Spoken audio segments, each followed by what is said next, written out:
Dicen que el dinero compra todo, pero nadie imaginó que un millonario como Pablo Álvarez terminaría esposado el mismo día que la mujer que ama luchaba por su vida y la de su hijo.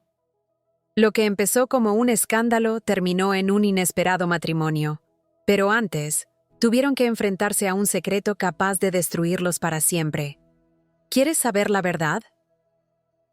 Me llamo Maya Andrade, y, aunque mi rostro y mi estatura podrían engañar a cualquiera, tengo 27 años. Nací con una condición médica extraña que detuvo mi desarrollo físico cuando era apenas una niña. Por fuera, parezco tener 9. Por dentro, mi cuerpo es el de una mujer adulta. He aprendido a vivir con las miradas, las preguntas incómodas y, sobre todo, con el prejuicio. Pero jamás imaginé que esa diferencia me arrastraría a la noche más humillante y aterradora de mi vida. Era una tarde calurosa, y yo acababa de terminar una clase de inglés con Pablo, uno de mis alumnos más dedicados. No era cualquier alumno. Pablo Álvarez, un empresario reconocido, dueño de hoteles y restaurantes en media ciudad, de esos que todos conocen por las revistas y programas de negocios. Sin embargo, conmigo siempre había sido un hombre amable, paciente, incluso protector. A mitad de la clase, un dolor agudo me atravesó el vientre y apenas tuve tiempo de apoyar las manos sobre la mesa antes de que el mundo se me pusiera borroso. Recuerdo su voz llamándome por mi nombre, y luego, el vértigo. Cuando abrí los ojos, estaba en sus brazos, sintiendo el ritmo rápido de su respiración.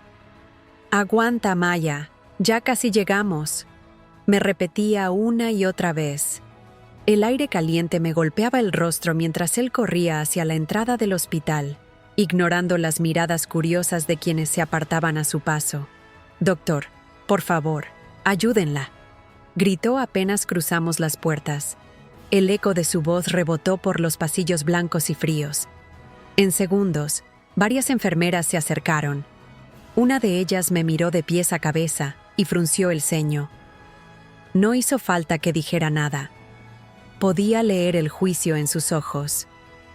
«¿Qué pasó con la niña?», preguntó otra, con un tono que intentaba sonar profesional. «Está en trabajo de parto», respondió Pablo con voz rota. Pude sentir cómo esa frase encendía una chispa de murmullo a nuestro alrededor. En cuestión de segundos, mi pequeño mundo se llenó de voces susurrando cosas que me herían, aunque no las entendiera del todo. «Es imposible. No tendrá más de 10 años. ¿Y ese hombre? Seguro es el responsable». Un nudo frío me apretó la garganta. Quise explicar, pero el dolor me dobló sobre la camilla que acababan de traer. Mientras me trasladaban hacia la sala de emergencias, Pablo intentó seguirme, pero una enfermera se interpuso. «Lo siento, señor. Tiene que quedarse aquí», le dijo con firmeza. Yo estiré la mano hacia él, pero la puerta se cerró y lo perdí de vista. En ese instante, comprendí que no solo estaba luchando contra el dolor físico. Algo más grande se estaba desatando afuera, y era contra Pablo.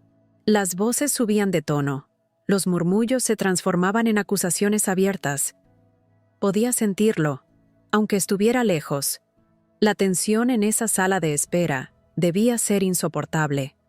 Pablo, el hombre que me había sacado de casa para llevarme de urgencia al hospital, estaba ahora bajo el escrutinio de desconocidos que no sabían nada de mí, ni de la verdad.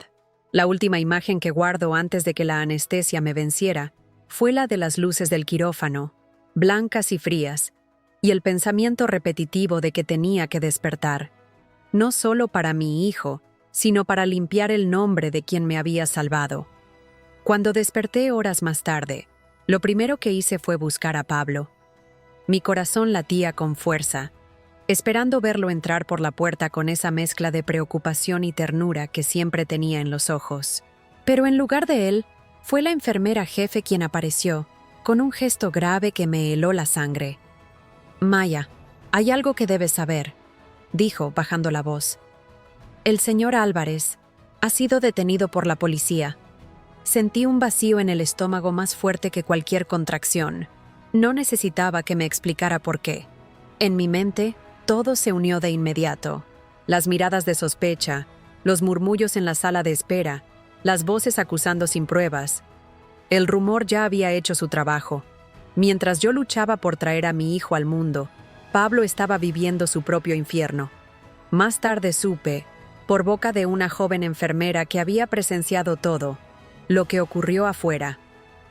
Apenas me llevaron al quirófano, los murmullos se convirtieron en acusaciones abiertas. Un hombre alto, de complexión fuerte, se acercó a Pablo y lo agarró del cuello de la camisa. «¡Eres un desgraciado!», gritó.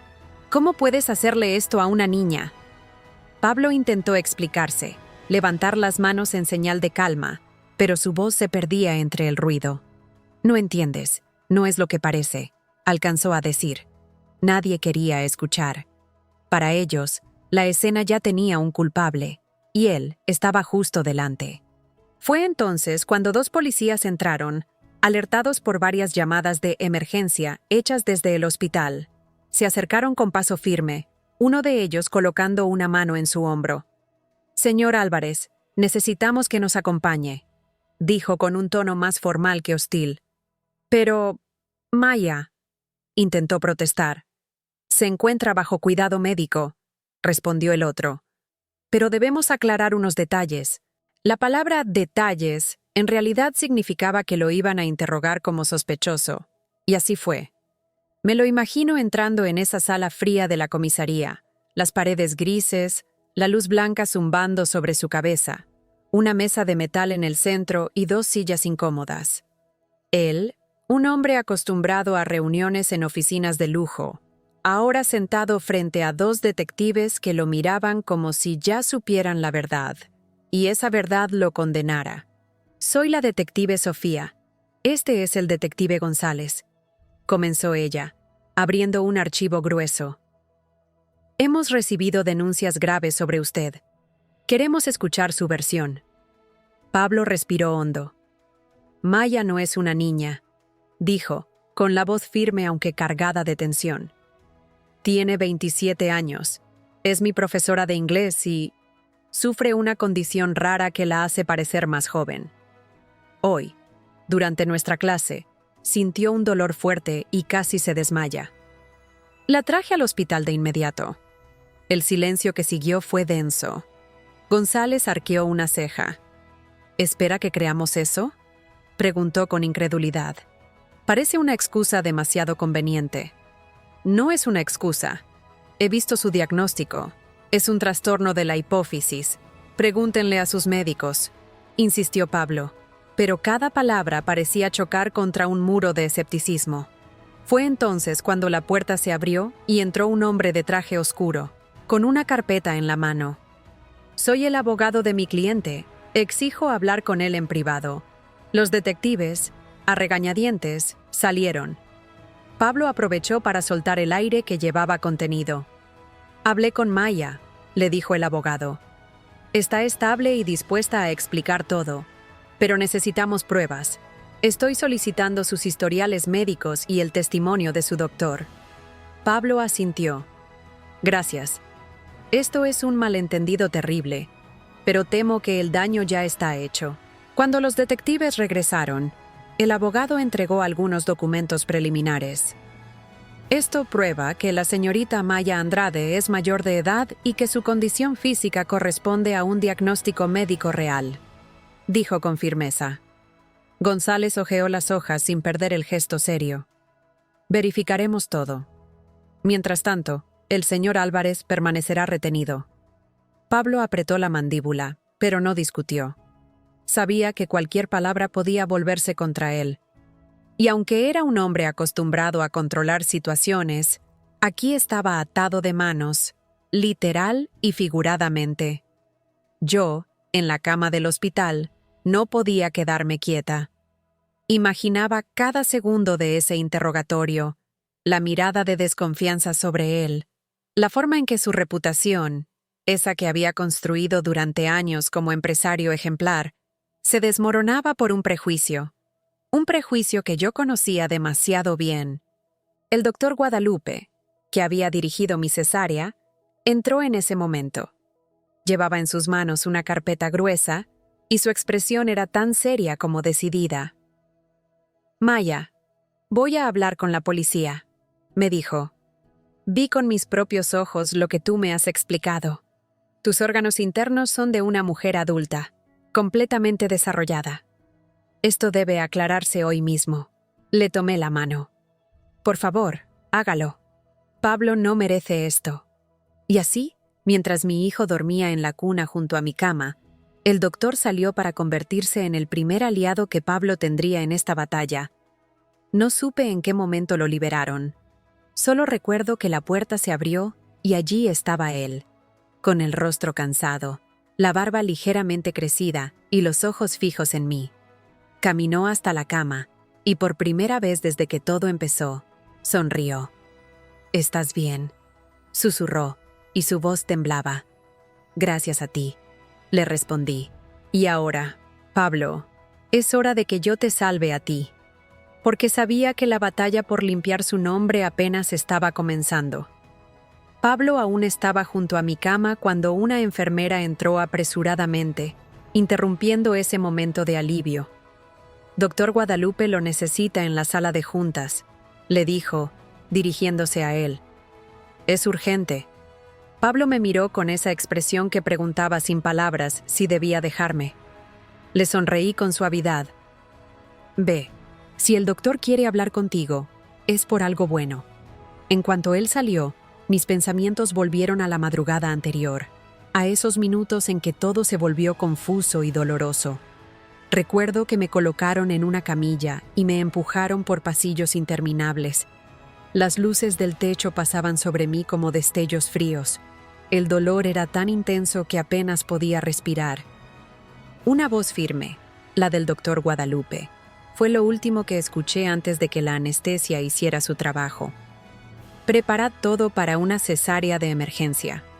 No sabía en ese momento que ese mismo procedimiento se convertiría en la clave para salvar no solo mi vida y la de mi hijo, sino también la de Pablo. Cuando desperté por primera vez después de la cirugía, estaba rodeada por un silencio expectante. El doctor Guadalupe estaba inclinado sobre mí, con el ceño fruncido, como si intentara resolver un enigma. «Tus órganos internos», me dijo, «son completamente normales para una mujer adulta de poco más de 20 años. Nada en tu fisiología interna sugiere que seas una niña». No pude evitar sonreír con ironía. Eso es lo que llevo explicando toda mi vida.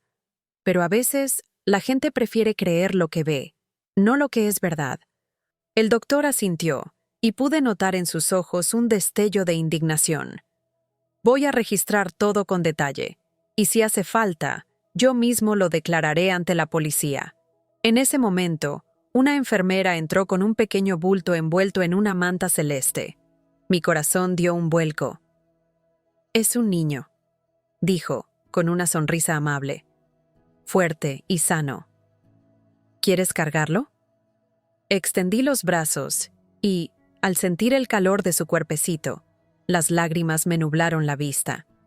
El olor a recién nacido, esa mezcla dulce y tibia, me hizo olvidar por un instante todo el caos. Lo abracé contra mi pecho y sentí una calma que no había sentido en meses. Pero la calma no duraría mucho. Horas después, el doctor Guadalupe reunió a Pablo y al jefe de policía en una sala privada del hospital. Yo no estuve allí, pero Pablo me contó luego cada detalle. Sobre la mesa había una carpeta con fotografías, resultados de laboratorio y notas médicas. «Capitán, el señor Álvarez no es culpable de lo que se le acusa», dijo el doctor con voz firme. «La señorita Maya Andrade tiene 27 años. Aquí están sus documentos y registros médicos. Sufre de hipopituitarismo, lo que explica su apariencia infantil». El capitán hojeó las páginas en silencio, su expresión endurecida al principio, pero suavizándose poco a poco. «Esto es inusual», admitió, «pero suficiente para suspender cualquier cargo provisional mientras verificamos todo». Pablo, según me contó, Solo sintió como una tensión enorme se desinflaba en su pecho. Sin embargo, no celebró. Él sabía, como yo, que aunque la policía cerrara el caso, la opinión pública seguiría siendo una condena invisible. Cuando volvió a mi habitación, entró despacio, como si temiera interrumpirme. Yo estaba sentada en la cama, con el bebé en brazos, y al verlo, mi corazón se apretó. «Pablo», dije, apenas con un susurro, «lo que has hecho por mí, no sé cómo agradecerlo». Él se acercó, se sentó en el borde de la cama y me miró con una sinceridad que me desarmó. «No tienes que agradecerme nada. Lo único que me importaba era que tú y tu hijo estuvieran bien». Quise decir algo más, pero las palabras se me atascaron. La mezcla de cansancio, emociones y ese vínculo invisible que nos unía desde antes de todo esto me dejó sin aliento. «¿Sabes?», continuó él, «siempre te he admirado. Tu forma de enseñar, tu paciencia. Nunca me importó tu apariencia, Maya. Para mí, siempre fuiste una mujer increíble». Sentí un calor distinto en las mejillas. Hacía tiempo que no escuchaba algo así, no de una forma tan genuina. «El padre de mi hijo me dejó cuando supo que estaba embarazada», confesé mirando al bebé. «Su familia nunca me aceptó, y creo que él tampoco quiso enfrentarlos». Pablo tomó mi mano. «Si me dejas, yo quiero estar aquí para ti, para ustedes dos». Esa promesa, pronunciada en medio de un hospital, con el olor a desinfectante y las máquinas pitando suavemente, me pareció más valiosa que cualquier joya que un millonario pudiera ofrecerme. Esa noche, mientras Pablo dormía en una silla junto a mi cama y mi hijo descansaba tranquilo, pensé en todo lo que había pasado. La operación, la revelación médica, la liberación de Pablo. Cada pieza encajaba en un rompecabezas que aún no estaba completo. Sabía que al amanecer vendría la siguiente batalla. Enfrentar a la prensa, a los curiosos, a todos los que habían hecho juicios sin saber la verdad. Pero por primera vez desde que empezó esta pesadilla, no me sentía sola. Porque ahora no solo tenía a mi hijo, tenía a Pablo. A la mañana siguiente, el murmullo del pasillo me despertó. No era el sonido habitual del hospital, era más intenso, como si hubiera más gente de lo normal. Me incorporé lentamente, todavía con el cuerpo dolorido, y miré hacia la puerta. Allí estaba la enfermera Sofía, con el ceño fruncido. «Maya, hoy será un día movido», me dijo mientras ajustaba la manta de la cuna donde dormía mi hijo. «Afuera hay periodistas y algunos curiosos. Todos quieren saber qué pasó». Sentí un nudo en el estómago. Durante años había aprendido a manejar las miradas y las preguntas, pero esto era distinto.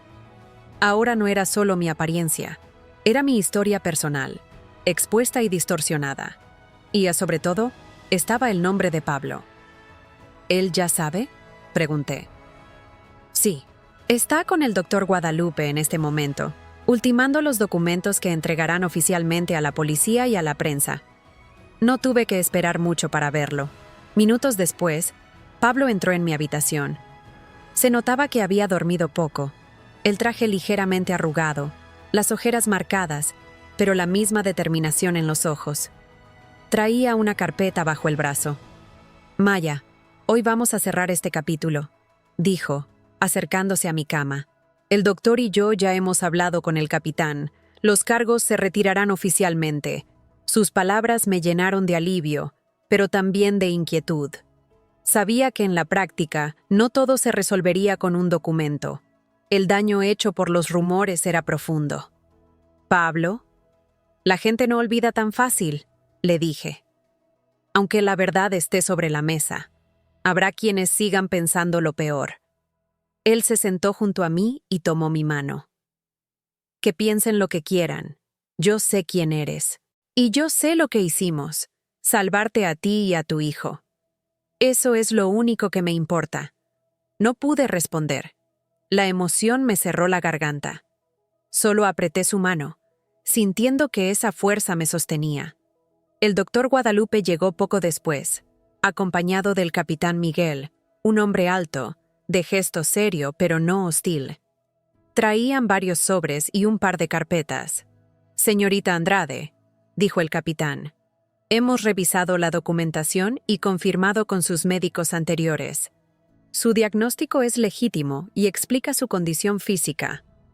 El doctor intervino, señalando las imágenes impresas de la cirugía. «Estos son registros de su operación de anoche. Como puede verse, sus órganos reproductivos son normales para una mujer adulta. No hay ninguna evidencia de abuso por parte del señor Álvarez». El capitán asintió. «Por lo tanto, retiraremos cualquier investigación contra él. Y me disculpo por la confusión y la incomodidad que esta situación le haya causado a ambos. No esperaba escuchar una disculpa de la policía, y mucho menos frente a Pablo». Miré a mi alrededor y vi cómo él se mantenía firme, sin un gesto de victoria, solo de alivio. Cuando se fueron, el silencio en la habitación se llenó con un suspiro largo de Pablo. Se dejó caer en la silla junto a mi cama. «Ya está, al menos oficialmente». Me quedé mirándolo. Por primera vez desde que lo conocía, vi a un hombre que no estaba jugando el papel de empresario exitoso. No había corbata perfectamente ajustada, ni sonrisa calculada para una reunión. Había vulnerabilidad en su mirada, cansancio en sus hombros, y algo más, algo que me hizo sentir un calor suave en el pecho. «Pablo», empecé a decir, pero dudé. «No sé si es el momento, pero gracias. No cualquiera habría hecho lo que tú hiciste». Él sonrió, cansado pero sincero. «Maya, yo no te salvé solo por deber o por compasión. Hace tiempo que...» Se detuvo un segundo, como buscando las palabras. «Hace tiempo que me importas más de lo que debería decir en voz alta». Me quedé en silencio, asimilando esa confesión. Había imaginado algo así, pero escucharlo me dejó sin defensa. «El padre de tu hijo te dejó», continuó. «Y yo no pienso dejarte.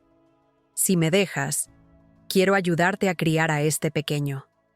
Miré a mi hijo, dormido y ajeno a todo, y luego lo miré a él. No supe si era el cansancio o la necesidad de sentirme segura, pero en ese momento acepté. Las siguientes horas fueron un torbellino. La dirección del hospital organizó una breve comparecencia para aclarar el caso ante la prensa. No querían que la historia se distorsionara más. Yo acepté hablar, pero con Pablo a mi lado. «Mi nombre es Maya Andrade. Tengo 27 años y padezco una condición llamada hipopituitarismo», dije frente a las cámaras. «Por fuera, puedo parecer una niña, pero soy una mujer adulta. Anoche, Pablo Álvarez, mi alumno y amigo, me llevó al hospital porque entré en trabajo de parto. Gracias a él, mi hijo está vivo». Sentí los flashes de las cámaras, el murmullo de los periodistas, pero también noté que algunos bajaban la mirada, avergonzados. Tal vez no todos cambiarían de opinión, pero había sembrado la duda en los prejuicios más duros. Pablo no dijo mucho, solo se limitó a confirmar lo que yo decía y agradecer al personal médico. Sin embargo, cuando salimos de esa sala improvisada, me tomó la mano, y en ese gesto supe que, de alguna manera, habíamos ganado la primera batalla. Esa noche, de vuelta en la habitación, con la luz tenue y el sonido constante de las máquinas, me recosté sintiendo que, por fin, podía respirar. Pablo estaba en la silla, como siempre, y mi hijo dormía tranquilo. No sabía qué nos esperaba al salir del hospital, pero sí sabía algo. Ya no estaba sola para enfrentarlo. Y esa certeza, después de todo lo vivido, valía más que cualquier victoria pública. La noche después de la conferencia de prensa fue la primera en la que pude dormir sin sobresaltos desde que todo comenzó. No porque el ruido del hospital hubiera desaparecido. Seguían los pasos apresurados en el pasillo, las conversaciones rápidas de los médicos y el pitido de las máquinas, sino porque, por fin, sentía que Pablo y yo habíamos recuperado el control de nuestra propia historia. A la mañana siguiente, Desperté con un aroma suave a café. Abrí los ojos y allí estaba él, sentado junto a la cama, con una bandeja en las manos. «Desayuno de lujo para una paciente especial», dijo, sonriendo. En la bandeja había avena caliente, un vaso de jugo de naranja recién exprimido y unas rodajas de fruta fresca. «¿Lo preparaste tú?», pregunté, medio en broma. «Yo no, pero lo ordené de la cocina del hotel. No pienso dejar que comas cualquier cosa». Me hizo reír. Aún en medio de un hospital, Pablo encontraba la forma de traer un pedacito de su mundo elegante a mi rutina de paciente. Con el paso de los días, mi recuperación fue lenta pero constante. Las enfermeras me ayudaban a levantarme y caminar unos minutos por el pasillo para fortalecer las piernas.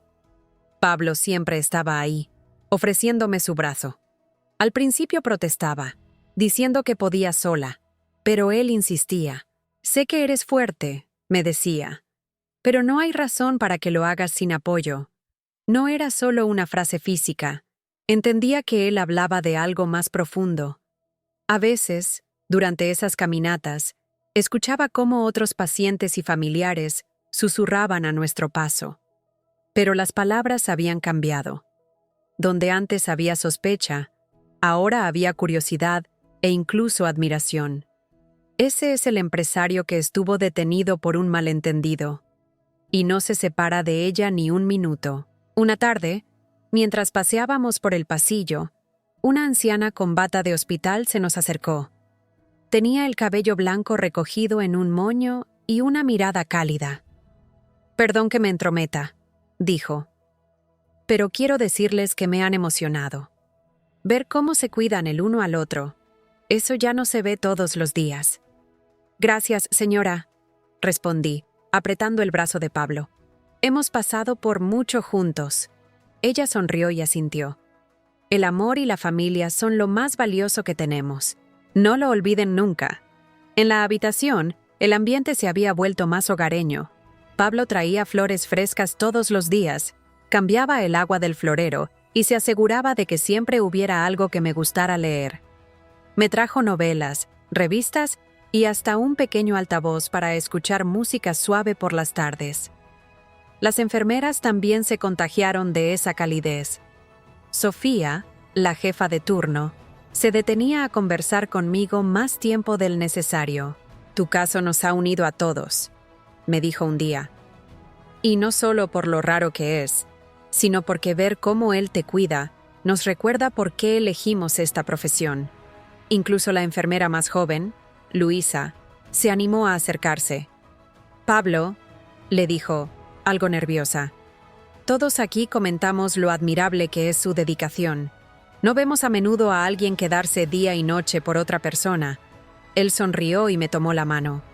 «No estoy haciendo nada extraordinario. Estoy cuidando a la mujer que amo». Mis ojos se llenaron de lágrimas. Me volví hacia él. «No sabes cuánto significan esas palabras para mí». «Lo sé», respondió con suavidad, «y voy a repetirlas todas las veces que haga falta para que nunca lo olvides». Por las noches, cuando las luces del pasillo se apagaban y el hospital quedaba envuelto en un silencio casi irreal, hablábamos de lo que vendría después. «Cuando te den el alta, quiero que te vengas a mi casa», me dijo una de esas noches. «Allí tendrás todo lo que necesites tú y el bebé». «Pablo», dudé, «no quiero que sientas que te estoy cargando con responsabilidades que no te corresponden». Él negó con la cabeza. «No lo veas así. No es una carga, Maya. Es una elección, y la mía es estar contigo». No respondí de inmediato. Lo miré, intentando leer entre líneas, pero todo lo que vi fue sinceridad. La última semana en el hospital fue una especie de transición. Los médicos me felicitaron por mi progreso, y el doctor Guadalupe pasó varias veces para revisar mis signos vitales y los del bebé. En una de esas visitas, se detuvo un momento más de lo habitual. «Maya, tu recuperación es excelente. Creo que en unos días podrás irte a casa». «Gracias, doctor. No habría sido posible sin todo el apoyo que he recibido aquí». Él sonrió. «Incluido el del señor Álvarez, ¿verdad?» «Pablo, que estaba a mi lado. Sonrió también, pero no dijo nada. Su mano apretó la mía. Ese simple gesto me confirmó que, aunque nuestra historia había comenzado bajo la sombra del prejuicio, estaba tomando un rumbo diferente. Y yo, por primera vez en mucho tiempo, me permití imaginar un futuro en el que ya no tendría que defenderme de todo el mundo, porque él estaría a mi lado. El día de mi alta llegó antes de lo que imaginaba. No porque me sintiera completamente recuperada. Todavía me dolían los puntos y cada movimiento debía ser medido, sino porque en mi corazón sentía que había llegado el momento de dejar atrás esas paredes blancas y frías. Pablo estaba especialmente activo aquella mañana. Entraba y salía de la habitación, hablando por teléfono con un tono bajo pero firme. Lo observé mientras arreglaba los últimos detalles de mi salida. Vestía un traje gris impecable, con el que parecía recuperar un poco de la imagen pública que siempre había proyectado. Pero sus gestos seguían siendo los del hombre que había pasado noches en una silla incómoda solo para vigilar mi sueño. «Todo está listo», dijo al volver. «El coche nos espera en la entrada lateral, pero…» hizo una pausa. «Afuera hay prensa. No quería que te sorprendiera». No me sorprendía del todo. Desde la conferencia de prensa, el caso se había convertido en una historia mediática. Algunos titulares nos pintaban como víctimas de un malentendido. Otros, con menos cuidado, mantenían el tono sensacionalista. Sabía que enfrentarlos sería inevitable. «Pablo, no quiero esconderme», le dije, ajustando la manta sobre la cuna de mi hijo. «Prefiero dar la cara, decir la verdad otra vez, mirarlos a los ojos». Él me miró en silencio unos segundos, y finalmente asintió. «Entonces lo haremos juntos». Un par de horas después, una enfermera me ayudó a sentarme en la silla de ruedas. Mi hijo estaba en mis brazos, dormido y ajeno al murmullo creciente que se filtraba desde el pasillo principal. Pablo empujaba la silla con suavidad. Al doblar la esquina hacia la salida, una ráfaga de flashes nos cegó por un instante. «¡Maya! ¡Maya!», gritaban voces. «¿Cómo se siente al salir del hospital? ¿Qué mensaje quiere dar a la gente que todavía duda de su historia?» «Señor Álvarez, ¿cuál es su relación actual con la señora Andrade?». Respiré hondo. Pablo se inclinó hacia mí y murmuró: «Respóndeles si quieres, pero recuerda que no tienes que dar más explicaciones de las que decidas». Me detuve un instante. Miré al frente, a esa multitud de rostros y cámaras, y hablé con la voz más firme que pude. Hoy salgo del hospital con mi hijo sano y con la verdad comprobada. Quiero agradecer al personal médico y, especialmente, a Pablo Álvarez, que me salvó la vida y nunca me dejó sola. Los micrófonos se acercaron más. «¿Cómo enfrenta todo lo que se dijo sobre usted?», preguntó alguien. «Con paciencia y con hechos. La verdad siempre encuentra su camino». Pablo, a mi lado, solo añadió: «No hay mucho más que decir. Lo importante es que Maya y su hijo están bien». Llegar al coche fue un pequeño triunfo. Al cerrar la puerta, el ruido de afuera quedó amortiguado. Sentí como si, al dejar atrás la entrada del hospital, también estuviera dejando parte del dolor y del miedo que me habían acompañado esas semanas. Mientras el coche avanzaba, miré por la ventana. Las calles de la ciudad parecían las mismas, pero yo ya no era la misma persona que había llegado aquella noche en brazos de Pablo. Ahora llevaba a mi hijo en brazos, y a su lado, un hombre que había demostrado más de lo que jamás podría imaginar. «¿Listo para lo que viene?», pregunté mirándolo. «Siempre», respondió con una sonrisa breve. «Y no importa lo que venga, no voy a soltar tu mano». Llegamos a su casa, una mansión elegante pero acogedora, rodeada de jardines perfectamente cuidados. No era la primera vez que veía ese lugar. Meses atrás había ido para darle clases de inglés en su despacho privado. Entonces, era un espacio imponente. Ahora, era el lugar donde empezaríamos una nueva etapa. El personal doméstico nos recibió con discreción, evitando miradas curiosas. Pablo había dejado claro que quería privacidad. Me llevó a una habitación luminosa, con una cuna ya preparada y un sillón junto a la ventana. Todo estaba listo para nosotros. «Espero que te guste», dijo, algo nervioso. «Es perfecto», respondí, y lo dije de corazón. Esa noche, mientras acomodaba al bebé en su cuna y me recostaba en una cama que no era la del hospital, sentí algo que no había sentido en mucho tiempo: seguridad. Y supe que, aunque la tormenta mediática aún no había pasado, tenía un refugio donde podía respirar. No pasó mucho para que las primeras entrevistas televisivas llamaran a nuestra puerta. Pablo las rechazó todas, al menos por ahora. «Que hablen lo que quieran», dijo. «Nosotros vamos a vivir nuestra vida». Y así lo hicimos. Entre cuidados del bebé, conversaciones largas y silencios cómodos, comenzamos a trazar una rutina que nos pertenecía solo a nosotros. El mundo podía esperar. Han pasado 3 años desde aquella noche en que mi vida cambió para siempre.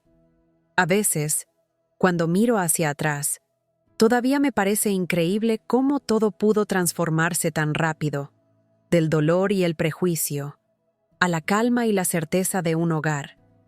Es una tarde de verano, y el sol cae sobre el jardín, tiñendo de dorado las flores y las hojas. Estoy sentada en la terraza de nuestra casa, con una taza de té en las manos. Desde aquí puedo ver a Benjamín, aunque todos lo llamamos Ben, corriendo detrás de una pelota, riendo con esa risa limpia que solo tienen los niños. Pablo está cerca, fingiendo que no lo alcanza para que él pueda sentirse un gran jugador. Observarlos juntos es una de las cosas que más felicidad me da.